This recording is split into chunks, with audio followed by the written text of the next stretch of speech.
성령의 마음으로 들어야 강의가 은혜가 스럽고 그렇습니다. 이 공부 같은 거라서 자칫 못하면 졸릴 수 있지 않겠습니까? 그러나 여러분 안 졸고 눈 뚫어지게 바라보면서 강의를 듣는 모습을 보면 전체가 막 굉장히 기분이 좋아요. 하나님도 얼마나 기분이 좋겠습니까? 오늘 또 신명기인데 신명기가 자꾸 이렇게 법전 율법으로 이렇게 중복이 되다 보니까 이게 민수기에 배웠던 거, 레위기에 배웠던 거, 계속 출애굽기에 배웠던 게 중복되거든요. 그러나 이것이 중복돼서 내 마음에 새겨지면 우리도 가나안 땅에 딱 들어가 사는 그런 모습으로 복을 받게 되는 것입니다. 오늘 신명기 24장이죠. 24장 제가 상징적인 그림을 하나 그리고 말씀을 읽겠습니다. 찬송가 310장 하나님의 은혜로 함께 찬양하며 나가겠습니다.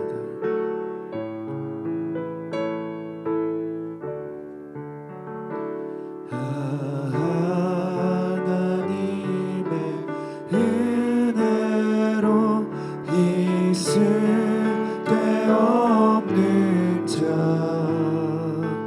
왜 구속하여 주는지 난 알 수 없도다. 내가 믿고 또 의지함은 내 모든 형편 아시는 주님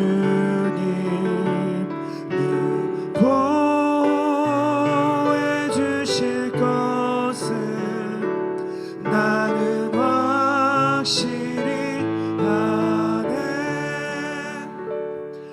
자, 오늘 신명기 34장은 이제까지 들어왔던 많은 그런 율법에 대한 내용들인데 이렇게 인간 사회 아주 기본 질서에 대한 내용들을 아주 소상하게 모세가 이렇게 설명을 해줘요. 이런 율법이 이렇게 세분화되어지고 시행세칙이 되어지면 굉장히 복잡해요. 그 유대인 랍비들도 613개를 지키기 위해서 아주 고생을 다 하거든요. 율법을 지켜야 구원받는다 그러니까. 그리고 율법이라고 하는 것은 어려운 것이 아니고 우리에게 뭐 저주로 준 것도 아니고 하나님이 사람을 살리기 위해서 주는 것을 믿기를 주의 이름으로 축원합니다. 가장 중요한 건 하나님은 사랑이시기 때문에 인간의 생명, 당신 형상을 닮은 모습의 피조물을 가장 귀하게 여깁니다. 사람을 가장 귀하게 여겨요. 가축이나 동물, 식물 이건 별 의미 없어요. 모든 것이 다 사람을 위한 준비물로 창조해 놓았기 때문에 이런 무슨 돈이나 권력이나 무슨 이런 자랑 같은 것도 2차적인 문제예요. 사람 자체가 중요한 거예요. 사람 자체가. 여러분 옆에 있는 성도님들을 귀하게 여기시고 믿지 않는 사람도 귀하게 여기시기 바랍니다. 그게 뭐냐, 하나님은 내 형상을 닮았으니까 사람답게 살아야 된다. 사람답게 살아야 된다. 그래서 지금 제가 생각할 때는 이 생명과 인권이 그렇게 중요한데 이것을 아주 적대시하는 게 있어요. 이 적대시하는 게 여러분이 다 갖고 있는 거예요. 이 적대시가 뭐냐? 이권, 물질, 그죠? 또 탐심. 이것이 이제 이기적인 삶이 났습니다. 네. 이기적인 삶이 나니까 결국 세상이 수천여 지나 다 전쟁에 피나는 역사를 다 기록하고 있다. 그것이 좀 증거로 나와 있지 않겠어요? 우리도 이 시대에 전쟁이 없으니까 참 다행한 것이지만 전쟁이 있다고 생각해 봐요. 인생 삶 자체가 피를 토하고 사는 인생이 되어버리는 거예요. 하나님은 인생을 지을 때 너무너무 귀하고 너무너무 보호같이 지시고 아주 당신과 똑같이 닮게 생겼고 지정을 그대로 주시고 스스로 나에게 인사를 해봐라, 스스로 나에게 경애를 해봐라, 이렇게 아주 완벽한 창조로 만든 것이 사람. 이 사람을 귀하게 여기고 사랑해야 돼요. 그리고 사람의 기본적인 이 삶의 사상이 무엇이냐 그러면요, 생사복을 주관하는 하나님을 믿으시기를 주의 이름으로 축원합니다.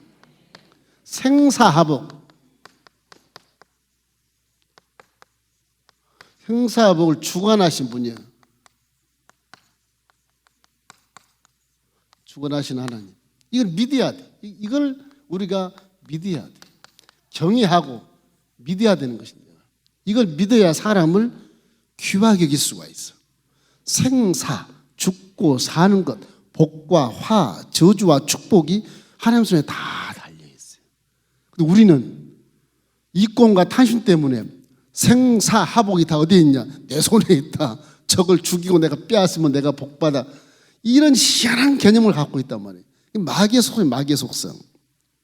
생명을 해야 하는 것이 가축도, 여기 성경에 보면 가축도 굉장히 보호하게 만들어 놨어요. 가축도. 지금 그림으로 되어가지고 망을 씌우지 마라. 일하는데 망을 씌우지 마라. 마음껏 먹게 하고 일을 시키라는 겁니다. 율법은 그래요? 사람이 자기도 마귀의 속성 갖고 있으면서 소가 일 안 하고 뭘 풀 뜯으니까 망을 씌워가지고 내리치고 소를 채찍에서 쟁기를 갈고 있잖아요. 이건 악한 속성이에요. 악한 거. 사람은 그렇게 안 살아도 살 수 있는데 왜 그렇게 살까? 불안해서 그렇죠. 미래를 못 보니까. 에덴 동산은 미래를 환히 바라보고 창조주 함께 기뻐하며 행복의 극치를 누리고 살았지만은 이제 하나님과 단절돼서 떨어져 어둠 속에 취하니까 이게 행복의 극치는커녕 막 불안해서 못 살아요. 불안. 미래가 두렵고 앞이 미지의 길이 나가서 어디로 갈지 모르고 분별할 수 없고 판단할 수 없고 이렇기 때문에 그냥 내 육체가 먹고 있고 마시고 누리는 것을 이제 창고를 지어놓고 거기다 막 쳐넣는 거다. 돈도 거기다 쳐넣고 곡식도 쳐넣고 그러고 다 못 먹고 죽어요. 그렇게 우리 인생들이 어리석게 지금 살고 있다는 것, 이거 반드시 우리가 기억해야 되는 것입니다. 그럼 우리는 이걸 반드시 생각, 생사복 주관하시는 하나님이시다. 복 있는 사람, 복 있는 환경, 안 그러잖아. 이게 복이 있다. 이거 내가 주머니 내야지, 복이 있으니까. 이게 아니거든요. 내가 복이 있으면 복이 달라붙거든요. 할렐루야. 복이 어디서 와요? 하나님한테서 와요. 어디 하나님한테? 말씀에서 와요. 그 말씀이 내 속에 복으로 내 복인 사람 만들게 되면 죄인의 길에 서지 않고 악인의 길을 따르지 않고 오만하지 않지 않아서 시내가 심은 나무가 과실을 맺은 같이 사시사철 꽃피고 사시사철 푸른 열매를 맺는 기가 막힌 그런 삶을 살 수 있다고 하는 거지요. 이들 생사하복은 하나님이 주권자시다. 그러면 하나님을 경외하고 그 명령들을 지킬지라. 이것이 사람의 본분이니라. 그 말씀을 하시는 게 사실은 한마디로 말하면 참 이혼법이니 뭐니 무슨 뭐 저당권이 있고 인신매매가 있고 문둥병이 어떻고 다 나와 있는데 이게 결과적으로 통틀어서 하나님을 경외하고 그 말씀에 순종할지어다. 이것이 사람의 본분이라. 이 말을 하려고 그래요. 이 말을 하려고. 가나안 땅 들어가도 그렇게 살아라. 그래야 가나안 족속을 다 쫓아내고 대이스라엘 제국 12지파가 기가 막힌 나라를 이루고 살아서 이 세계 전체를 이끌어갈 수 있다. 그런 얘기인 거예요.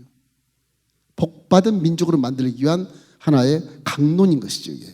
끊임없이 계속 겹쳐서 또 얘기하고 지겨울 만큼 얘기하거든요. 신명이 끝나면 이제 좀 상황이 달라져서 이제 전투로 들어갑니다. 인생의 삶에 이제 실생활에 들어가게 되는데 하여튼 이걸 아셔야 돼. 두 번째는 뭐가 필요하냐? 하나님의 말씀에 절대 순종해야 됩니다. 이 순종이라고 하는 것이 오히려 복종하면 더 좋아요. 복종. 아예 그냥 복종해버리면 좋아요. 순종, 스스로 순종하는 것인데 아예 하나님 말씀을 그냥 겁을 먹더라도 아예 복종해버리는 게 차라리 좋아. 내 지식, 이성, 경험 다 치고 말씀하십시오. 내가 믿습니다. 그 백부장처럼 예수님 앞에다 백부장처럼 로마 백부장이 로마 군인이 이스라엘보다 더 큰 믿음을 갖고 있는 그 칭찬받은 백부장 말씀만 하십시오. 그럼 내 하인이 나았습니다. 집에 오실 필요 없습니다. 유대인들은 집에 와서 기도해 주십시오 그러지만 백부장 안 그렇잖아요. 믿음 이게.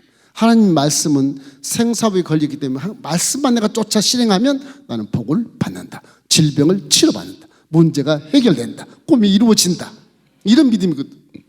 그렇기 때문에 하나님 말씀에 절대 순종하는 것이 제사보다 낫고 듣는 것이 수양이 기름보다 나으니 헬모셀에서 시온들의 적신같이 말씀을 믿고 순종하는 자에게 가는 곳마다 물들 동산이 되고 가는 곳마다 화목한 삶이 되고 사랑이 넘치고 축복의 꽃이 피고 더불어 살아가는 놀라운 그런 사회를 이룰 수 있다. 그런 것입니다. 그래서 성경 자체는 이 지상 어두운 세계에서 이렇게만 살면 니네들은 천국까지 살 수 있다, 그런 얘기인 것입니다.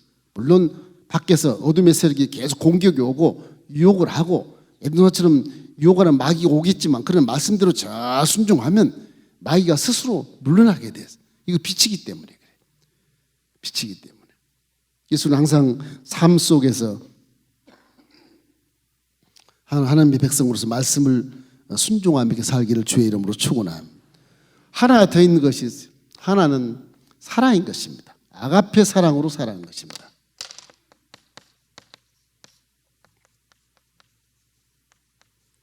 아가페 사랑의 삶을 살면 적이 없어요. 어디 뭐 감옥에 들어갈 일도 없고요. 세상법에 뭐 이렇게 엮일 일도 없고요. 최상 하나님의 법에 엮일 일이 없어. 사랑으로 살면, 아가페로 하면 다 사랑해버리면 죄 있음도 불구하고 덮어주고 잘못되면 불구하고 가려줘버리고 말 잘못해 그걸 입을 딱 막아버리고 좋을 만만 해버리고 없는 것처럼 마귀가 틈을 못 타. 사랑으로 살면.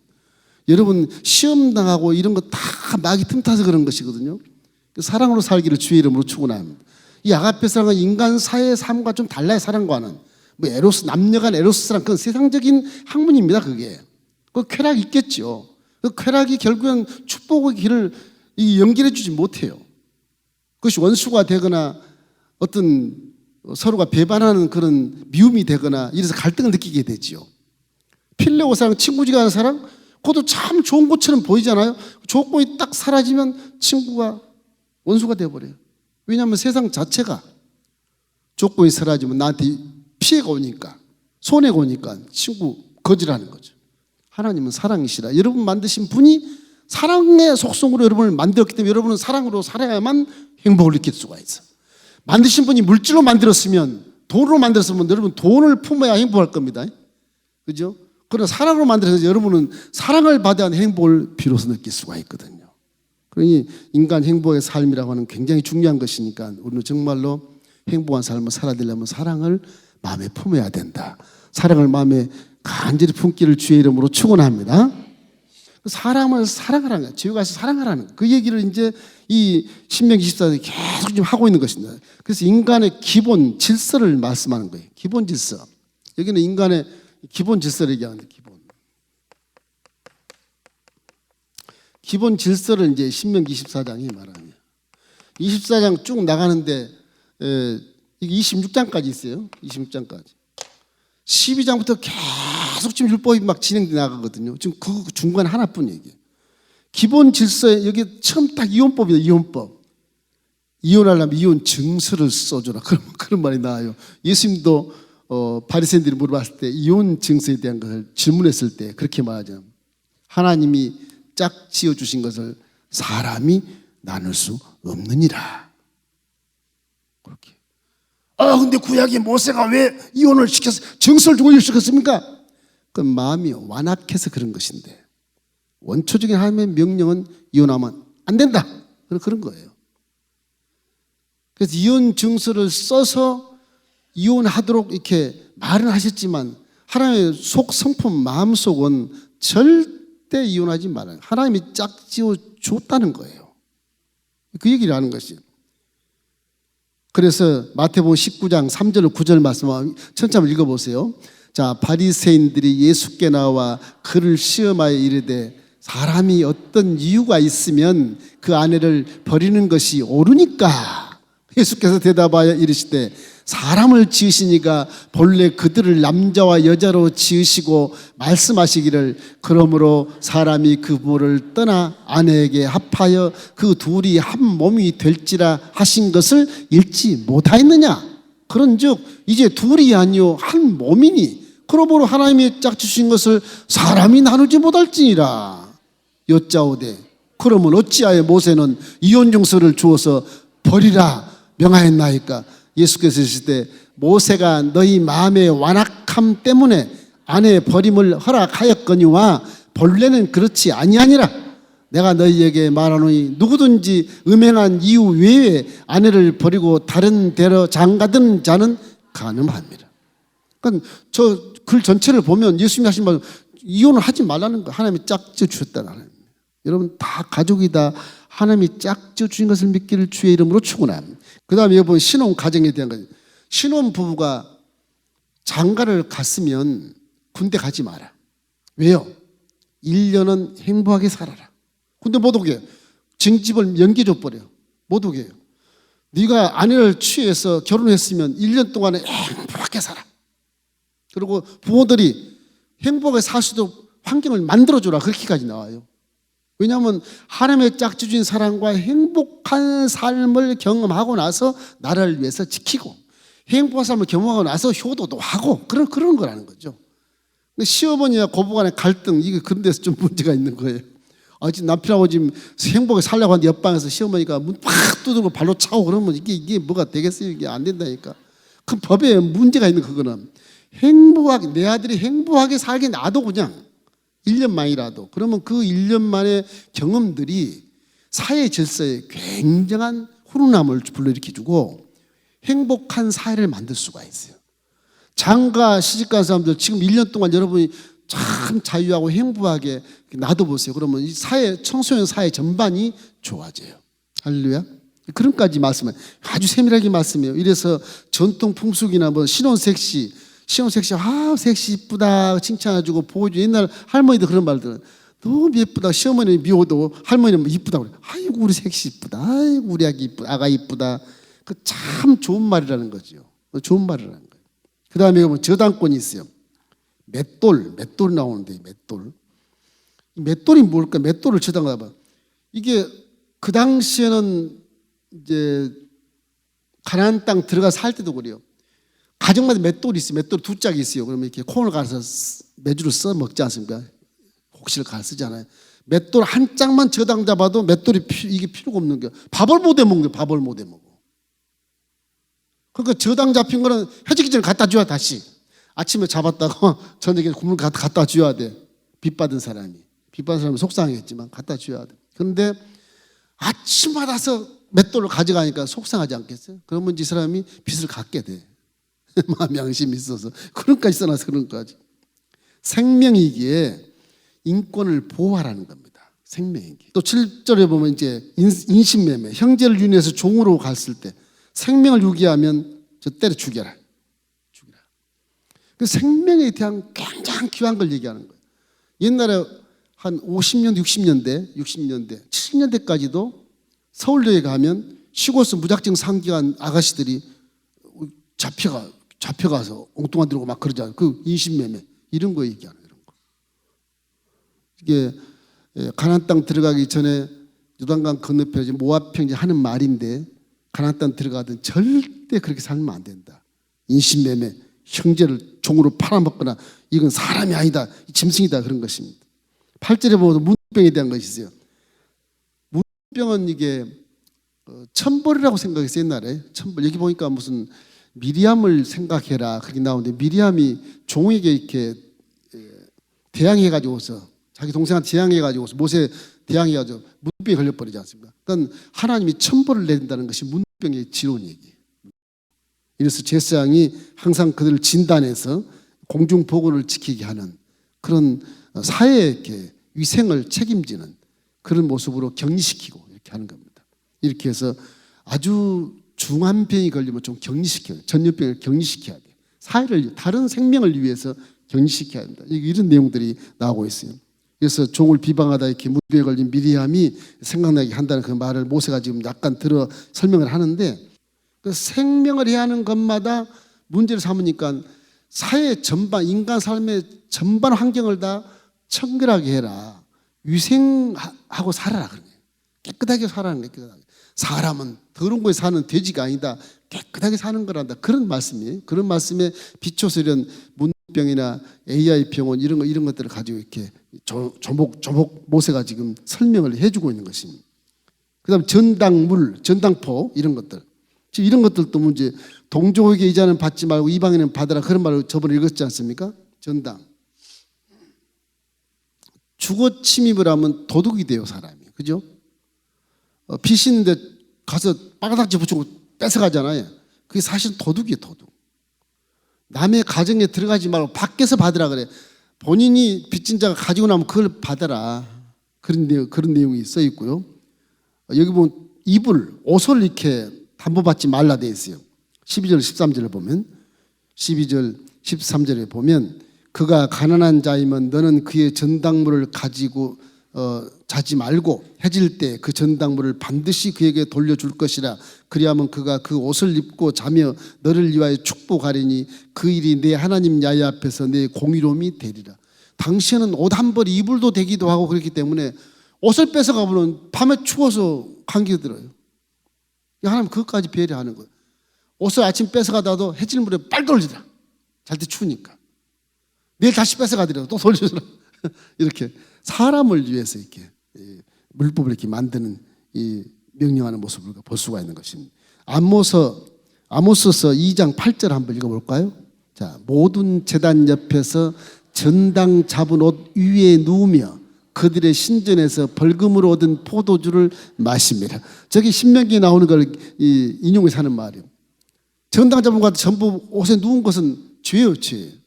포도주 마신 것도 죄요. 뺏은 것으로. 물론 채권을 뺏었지만 그렇게 하지 말라는 것입니다. 고용주 이제 노동법이나 14절 15절 보면 제가 읽겠습니다.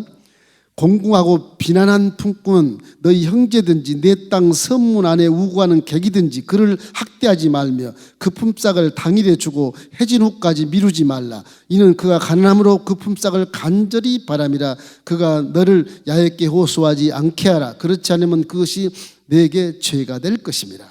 가난한 사람의 품삯, 그건 당일에 없으면 굶어요. 그러니까 채권을 해도 물질을 쌓아놓고 좀 여러 날, 한 몇 달 살 수 있다면 그 가져도 괜찮지만 지금 당장 가난한 사람은 이거 품삯 안 줘버리면 그날 굶어 죽는단 말이에요. 그 품삯 안 받아도 사는 자는 그래도 좀 미뤄도 돼요. 그래서 당일치기 이런 거든 일당을 먹고 사는 사람은 그냥 뺏어가면 안 돼요. 다 품삯을 줘야 된다. 이런 것들이 이제 우리 인생 삶의 어떤 사랑의 개념에서 하나님의 형상을 닮은 존귀한 이 피조물을 귀하게 여기는 개념에서 더불어 살아가는데 중요한 그런 기본 질서라는 것입니다. 여기 보면 레위기 19장 13절 14절 말씀 함께 읽어보겠습니다.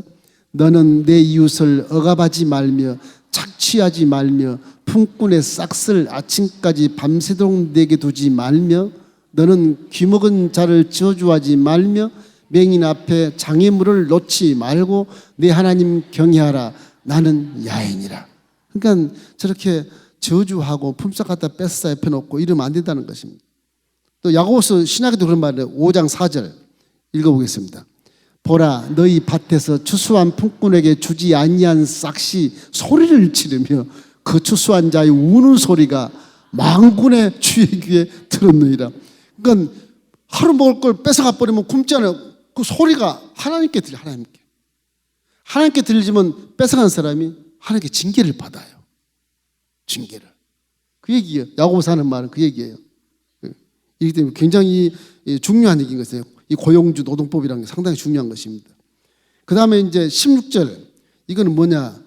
아버지는 그 자식들로 말미암아 죽임을 당하지 않을 것이요 자식들은 그 아버지로 말미암아 죽임을 당하지 않을 것이니 각 사람은 자기 죄로 말미암아 죽임을 당할 것이니라. 이 연자제기야, 연자제.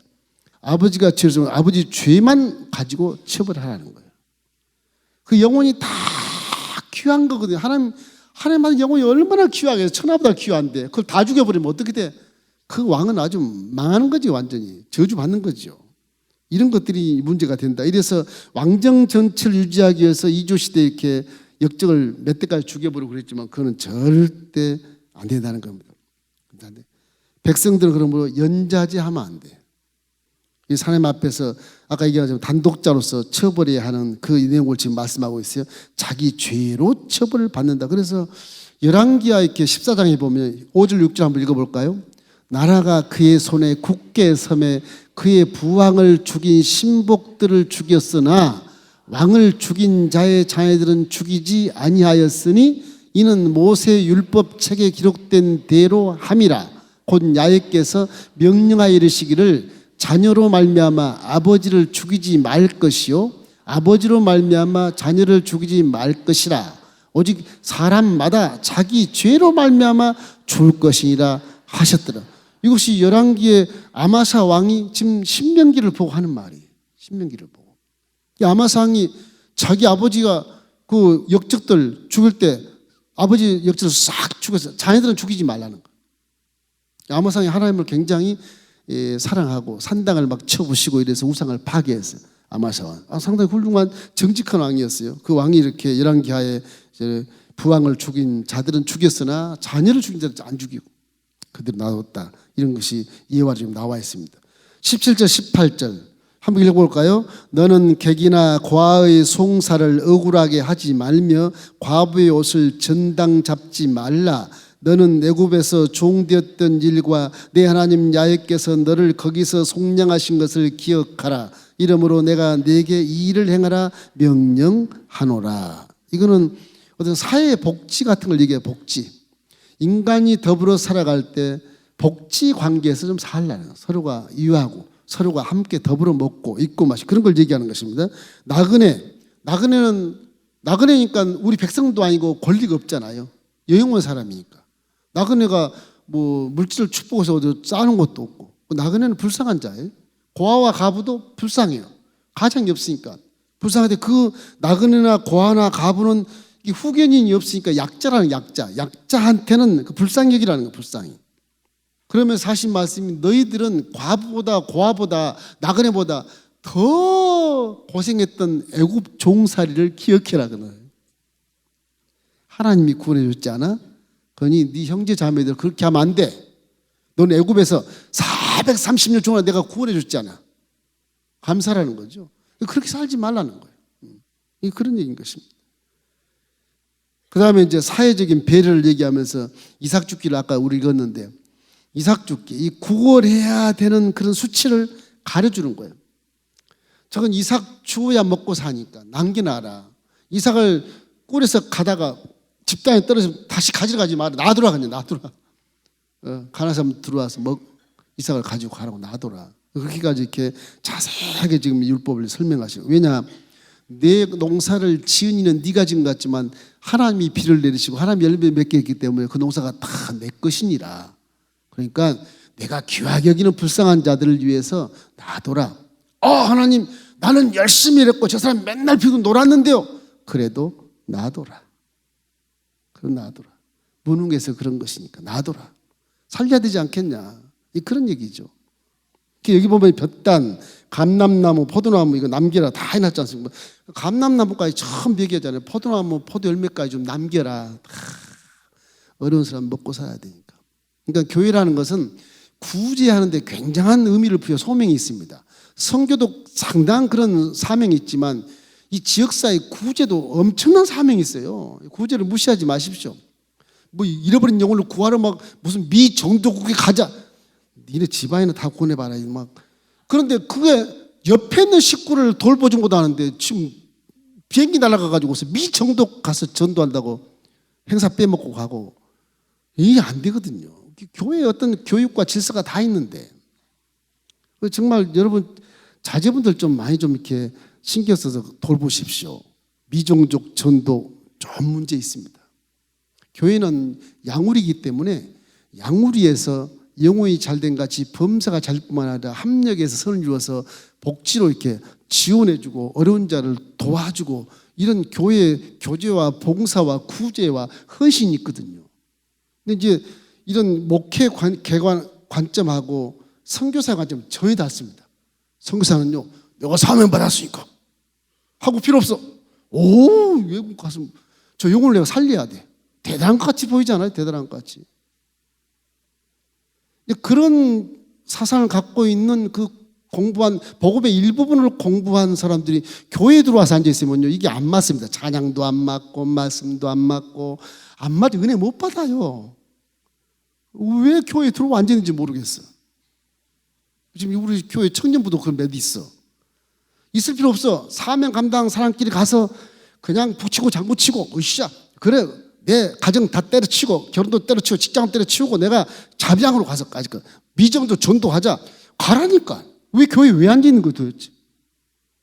교회에 앉아 있으면 양들의 풀만 오염이 돼가지고 양들이 설사를 해요. 그러면 주의 종 목자는 그걸 가만히 둘 수 없는 겁니다. 잘라내야지. 안 나가면 쫓아야 돼. 우리 양들은 다 양인데 사냥 몇 마리가 와서 막 뛰어다니는 생각해봐. 사냥들은 높은 산도 올라가거든요. 그게 선교사의 어떤 상징적인 것이 되겠지만 사냥은 막 뛰어서 산꼭대기에 올라가지만 양들은 못 올라가요. 큰 목자가 인도에서 이렇게 풀뜯기 하고 배탈 안 난 풀뜯기 하고 살찐 풀뜯기 하고 이렇게 그렇게 풀뜯기 해서 잘 복을 받아서 선교사도 돕고 그죠? 이웃도 구제하고 이런 것이 교회거든요. 교회. 그래서 이런 부분들 여러분이 이해를 좀 하셔야 돼요. 복음을 일부만 알다 보니까 이게 이해가 안 되니까 민 목사님 보고 아저씨 간다. 나 아저씨다 이놈아. 자기의 목자를 아저씨다. 이게 그 복음 아는 자의 말입니까? 그게 몰상식하고 복음을 전혀 모르는 아이가 하는 말이거든. 그게 모르는 아이가 하는 말. 여러분 자녀 중에 혹시 젊은 애들이 이제 결혼하면 또 떠납니다. 안 가요. 결혼하면 안 가요. 그것도 결혼하기 전에 직장도 변변치 않고 뭐 그냥 결혼도 못 하고 뭐 그냥 비전이 없고 하니까 거기 가서 그냥 막 그냥 하는 거예요. 다 그렇진 않지만 모두가 선교사가 될 수 없습니다. 성령도 다 선교사로 은사를 안 줍니다. 몇몇을 주는 몇몇. 그걸 복음을 모르는 선교사가 호도를 해가지고서 너 사명이 있어. 직장 때려치워. 빨리 가야 돼. 지금 종말이 왔다. 거기 속아가지고서 에이 직장에 승진도 안 되고 에이 수입도 없고 하니까 에이 핑계대고 가자. 그 놀러 갔다 오는 거예요. 비하된 말 생각하지 마시고 실제 우리 청소년들 그런 예가 많습니다. 여러분이 자녀들을 잘 보살피시기 바랍니다. 이제 마지막 제가 이제 그림을 그려놨습니다. 이게 이제 고린도전서 9장 9절로 14절 말씀에 나오는 말씀을 여기 나와서 좀 쓰는 것인데 25장에 나온 말인데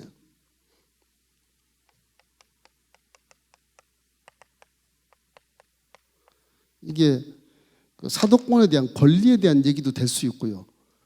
여기도 이제 25장 4절에 곡식 뜨는 소에게 망을 씌우지 말라. 곡식 뜨는 소는 굉장히 부지런하잖아요. 이게 지금 망을 씌워놨는데 이게 망을 씌웠어요. 이 씌우지 말라는 거예요. 그만큼 하나님은 이 가축까지도 자연계에도 하나님의 사랑과 긍휼을 표시하고 있어요. 그 하나님은 사랑이라고 해요. 사람은 소 잡아먹으면 되지 뭐 그러잖아요. 근데 하나님은 그렇지 않아요. 내가 창조한 모든 것이 사랑으로 지어놨기 때문에 천국같이 살 수 있는데 이 사람이라는 존재가 죄를 지어서 천국같이 못 사는 것 때문에 하나님은 가슴을 치는 거예요. 가슴을 치는 거예요. 짐승이 무슨 죄가 있어? 이런 것들을 얘기하는 것입니다. 이래서 잠언서 12장 10절 한번 읽어볼까요? 의인은 자기의 가축의 생명을 돌보나 악인의 긍휼은 잔인하니라. 저기 긍휼이 있나 모르겠어. 악인의 긍휼이 어디 있어? 악인의 긍휼은 잔인하니라. 잡는다는 거죠. 고린도전서 9장 9절로 14절 말씀 한번 읽겠습니다. 모세 율법에 곡식을 밟아 뜨는 소에게 망을 씌우지 말라 기록하였으니 하나님께서 어찌 소들을 위하여 염려하심이냐 오로지 우리를 위하여 말씀하심이 아니냐.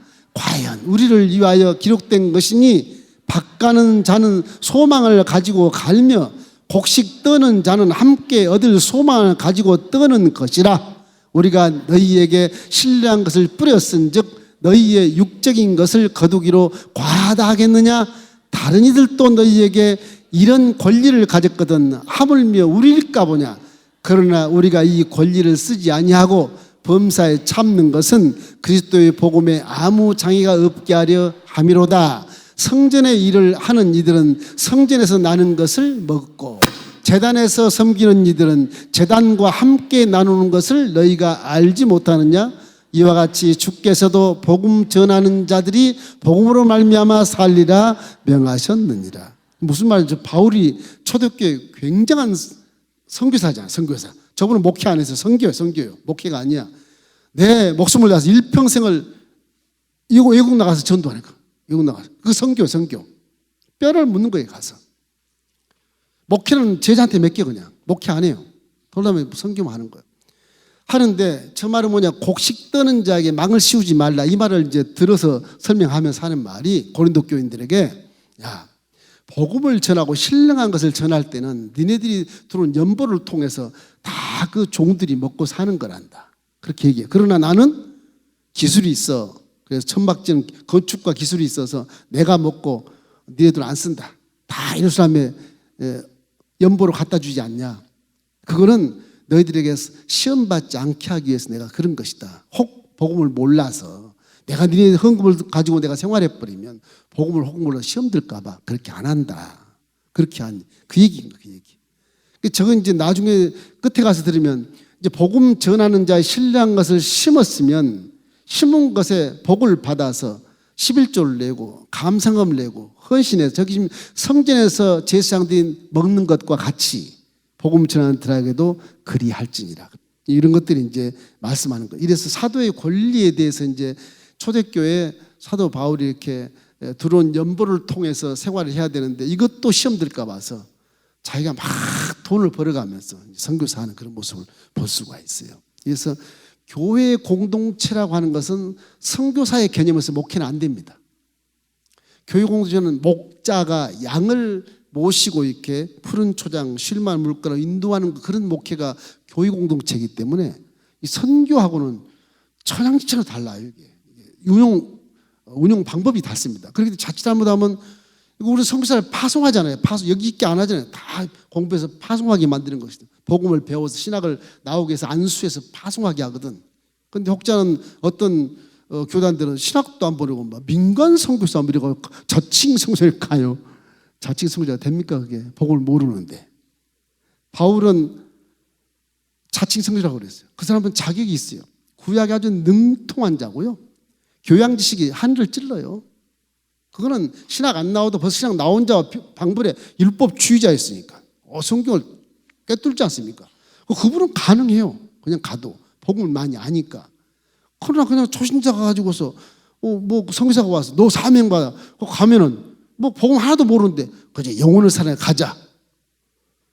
그건 어불성설이. 오히려 양을 죽이는 일에 불과해. 하나님께 질책을 받을 겁니다. 그 양이 갔다가 다시 1년 못 버티고 들어옵니다. 못 버티고 들어와요. 직장이 또 변변치 않으니까 자비랑 그래서 직장 아르바이트 한 3, 4개월 해가지고 그걸 몽땅 찾아가지고서 누구한테 또 손벌어서 구해가지고서 또 이렇게 돈 보태가지고 그 비행기 타고 가요. 비행기 타는 것이 좋은 것인지 뭔지 모르겠지만 하여튼 그런 식으로 하는데 그거는 복음적으로 신학적으로 맞지 않는 겁니다. 여러분 자녀들 혹시 그런 분이 계시거든 이단이라고는 안 하겠어요. 그러면 계시거든 좀 주의를 주고 네가 바르게 살고 생활을 바르게 펴서 돕는 선교사가 되라. 안 그러면 선교사가 되려면 지금 신학을 나와서 정상적으로 안수를 받고 교단의 지원을 받아서 평생 거기서 썩어. 뼈가 되게 썩어. 그게 진짜 선교사야. 이렇게 가르쳐 주세요. 괜히 갔다 와서 오면 친구들 다 좋은 직장 나오고 친구들 다 성공하고 자기는 이제 뭐 그냥 나고자가 돼가지고 그러면 문제가 생겨요. 삶 속에 문제가 생겨요. 자존심 상하죠. 열등감 생기죠. 그러면 효도도 못해요. 자식 망치는 겁니다. 그러니까 이거 참 조심하셔야 돼요. 진짜. 혹시 선교 사명 받은 사람 담임 목사들하고 저 교구장을 꼭 상담하고 이렇게 보낼 수 있도록 그렇게 해주십시오. 우리 교회 밖에하고 상담하지 마세요. 그분들이 나름대로의 그런 주안점을 갖고 있기 때문에 자기들 입장에서 명분을 얘기하면서 이해를 시키려고 그러는 거거든요. 복음을 모르는 분일까 봐 염려하는 거예요. 제가. 복음을 제대로 알고 상담을 해서 이렇게 앞길을 이렇게 인도해 주시기 바랍니다. 중요한 얘기입니다. 친척이라도 그런 분이 계시거든 그렇게 하세요. 그래서 목회와 선교는 전혀 다르다. 자칫 목회 속에 들어와서 성사들이 앉아 있으면 목회를 망하게 할 수 있어요. 은혜를 못 받게 하고 왜 그런 찬양하냐 그러고 왜 설교를 그런 설교를 하냐 그러고 매 복 받은 설교만 하냐 그러고 막 그래요. 안 맞으니까 이게 사명이 안 맞으니까 막 미전도 그냥 뭐 행진국 하면서 막 우리 전도 가자 막 뭐 미전도에 가자 이런 찬양이나 하고 그런 거거든. 우리 목회에 관하고는 안 맞아요. 이게요. 인정을 해요. 제가 훌륭합니다. 진짜 훌륭하다. 인정을 하지만 그것이 교회에 들어와서 함께 어울리기가 어렵습니다. 은사가 다르기 때문에. 이해하시기 바랍니다. 혹시라도 그런 분들이 계시면 이해하시면 좋겠어요. 그래서 오늘 이렇게 민수기 신명기 24장에서 25장 한 5절까지 이렇게 했는데 이러한 그 생명과 인권을 존중하는 삶을 사는 것이야말로 하나님의 백성이다. 이런 걸 여러분 기억하면서 항상 처음에 세 가지 하나님은 생사복을 축원하신다. 믿습니까? 하나님의 말씀에 절대 순종하면 복 받는다. 믿습니까? 하나님의 속성인 사랑, 그것이 가장 인간 삶에 중요하다. 그거를 믿기를 주의 이름으로 축원합니다.